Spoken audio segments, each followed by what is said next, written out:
Apa itu energi? Kita menggunakan energi untuk melakukan usaha. Misalnya, mobil dapat melaju di jalan karena mobil memiliki energi kimia yang terkandung dalam bahan bakar. Jika bensin habis, mobil kehabisan energi dan tidak akan mampu lagi melakukan usaha untuk menggerakkan mobil. Sehingga energi didefinisikan sebagai kemampuan untuk melakukan usaha. Bentuk energi. Bentuk energi yang dihasilkan dari gaya fundamental antara lain adalah gaya gravitasi, gaya elektromagnetik, dan gaya nuklir, serta benda-benda yang berinteraksi. Berdasarkan bentuknya, energi digolongkan menjadi 5 bentuk, yaitu yang pertama, energi mekanik. Energi mekanik adalah energi total yang dimiliki oleh semua benda yang bergerak dengan kecepatan tertentu sekaligus berada pada kedudukan atau posisi tertentu terhadap titik acuannya. Dalam fisika, energi mekanik adalah penjumlahan dari energi potensial ditambah dengan energi kinetik. Contoh dari energi mekanik, misalnya ada pukulan servis dalam permainan bulu tangkis. Mulai dari pemain memukul bola, dari situ mengeluarkan energi kinetik dan akan membuat shuttlecock terbang melambung tinggi. Sehingga energi potensial, gaya gravitasi akan mempengaruhi bola untuk jatuh ke lapangan lawan. 2. Energi kimia. Bensin memiliki energi kimia. Energi kimia termasuk energi potensial karena energi ini tersembunyi. Energi kimia yang dikandung bensin baru nampak ketika bensin itu dibakar dalam mesin. Dalam suatu reaksi kimia yang menghasilkan energi. 3. Energi radiasi. Energi radiasi didefinisikan sebagai energi yang dapat melintasi ruang hampa. Kebanyakan orang hanya memikirkan cahaya tampak atau cahaya matahari ketika membahas energi ini.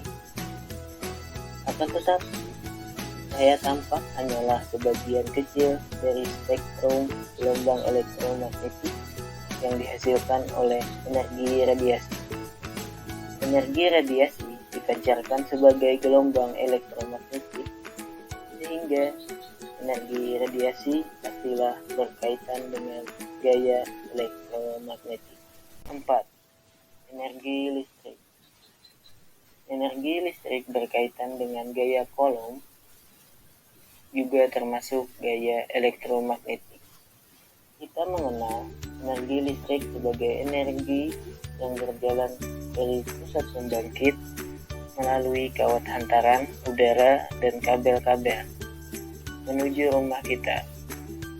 Energi listrik terdapat pada sel kimia dalam sebuah senter. 5. Energi nuklir. Energi nuklir merupakan bentuk lain dari energi yang melibatkan inti atom. Energi nuklir berkaitan dengan gaya nuklir yang telah dipelajari sebelumnya.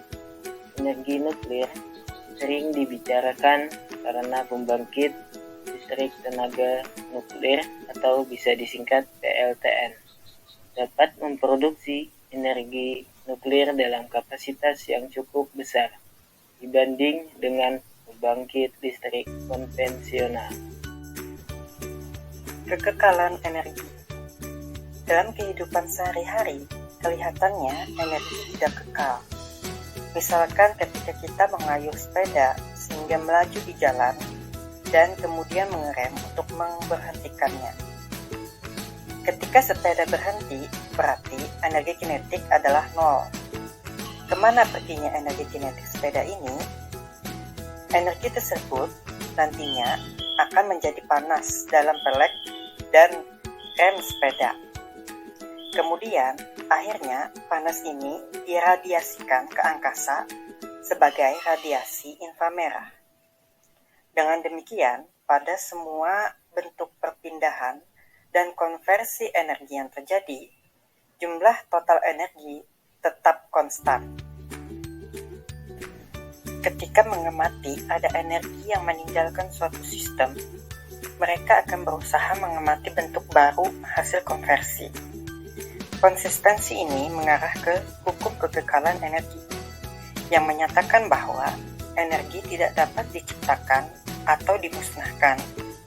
Energi hanya dapat dikonversi dari satu bentuk ke bentuk yang lainnya, tetapi total energi tetap konstan. Selanjutnya ada jenis energi.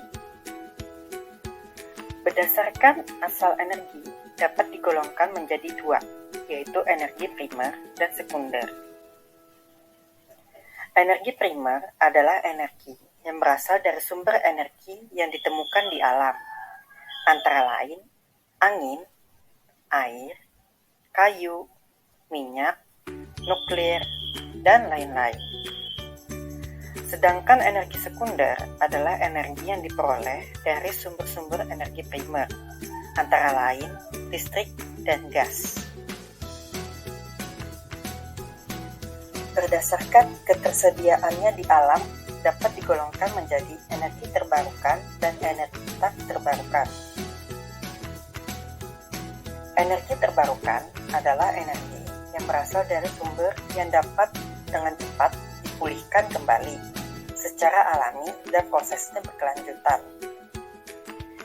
Semua energi terbarukan senantiasa tersedia di alam dalam waktu yang relatif sangat panjang, sehingga tidak perlu khawatir akan kehabisan sumbernya. Contohnya adalah panas bumi, matahari, angin, air, dan biomasa.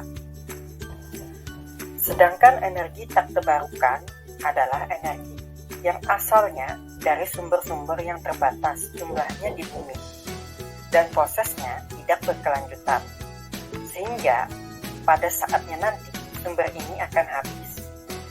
Contohnya, energi fosil, yaitu minyak bumi, gas alam, dan batu bara.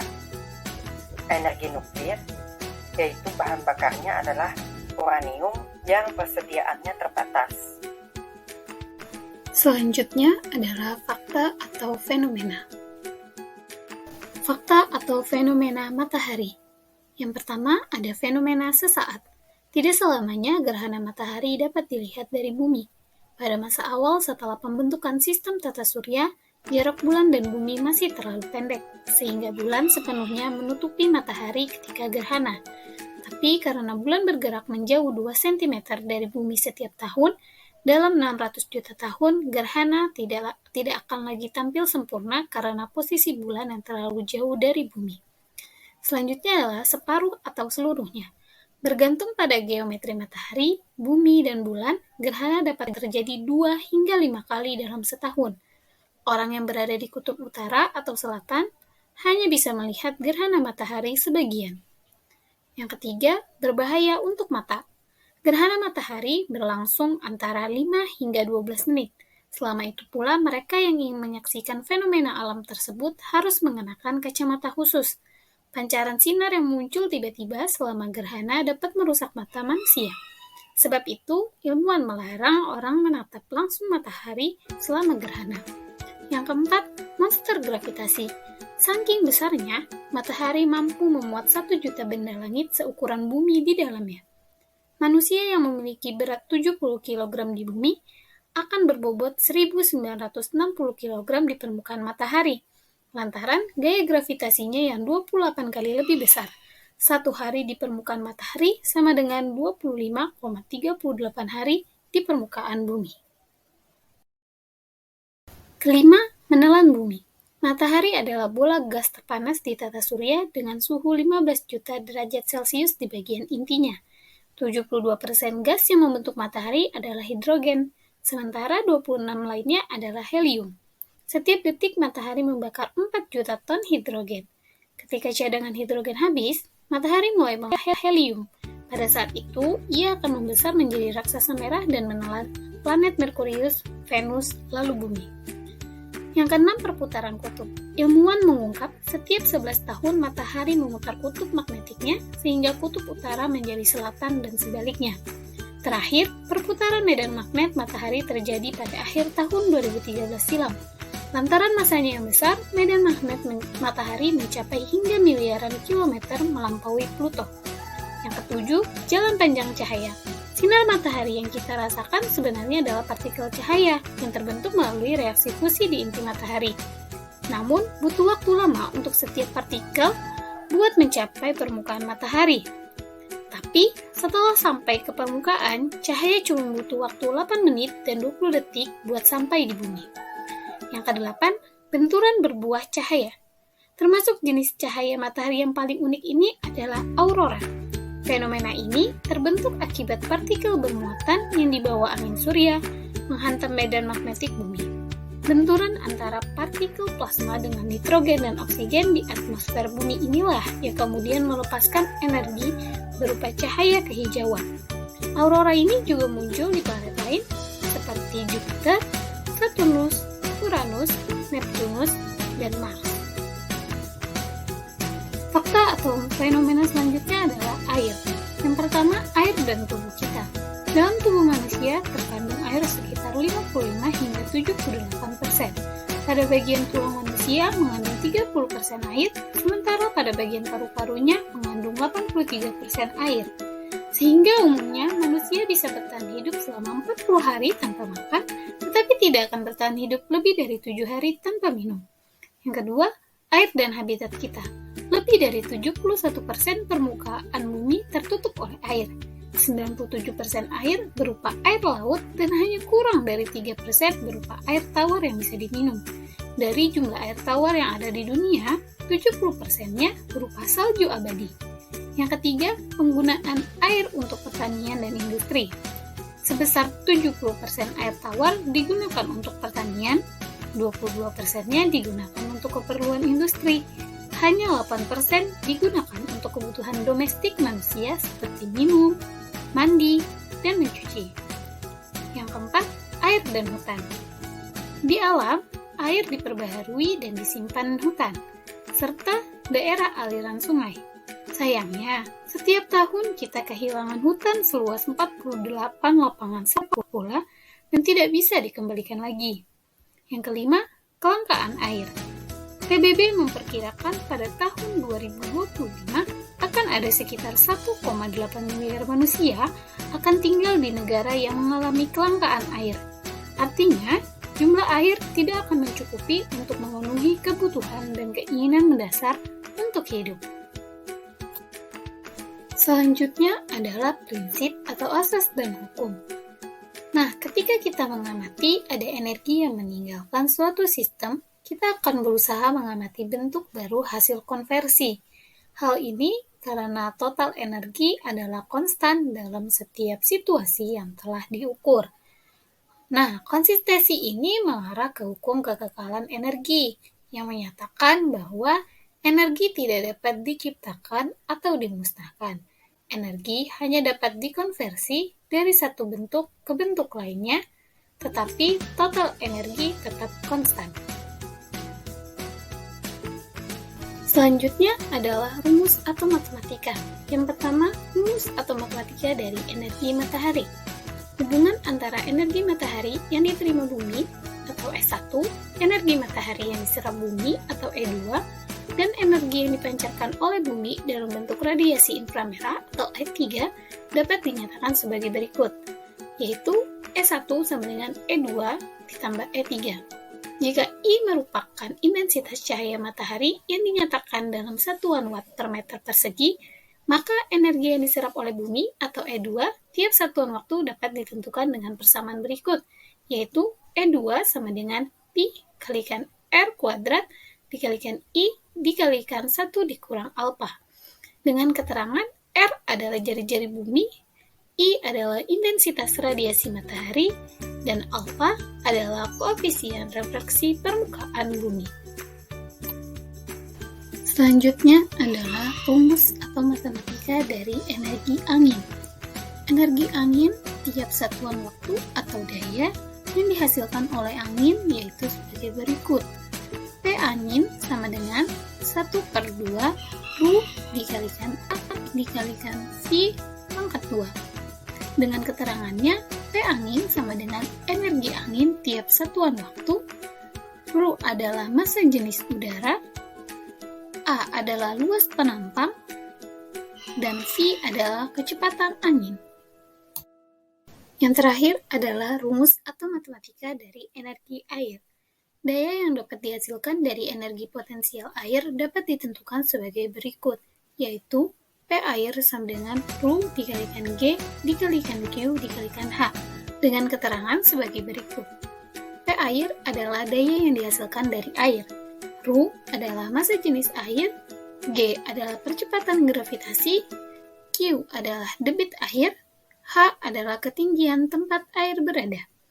Daya ini digunakan untuk menggerakkan turbin yang dihubungkan dengan generator listrik.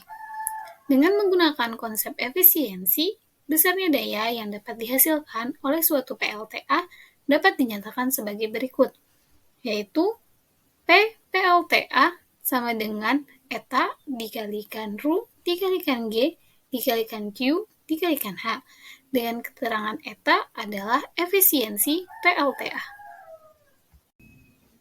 Nah, untuk selanjutnya adalah cara kerja dari sumber-sumber energi. Nah, kalau misalkan kalian lihat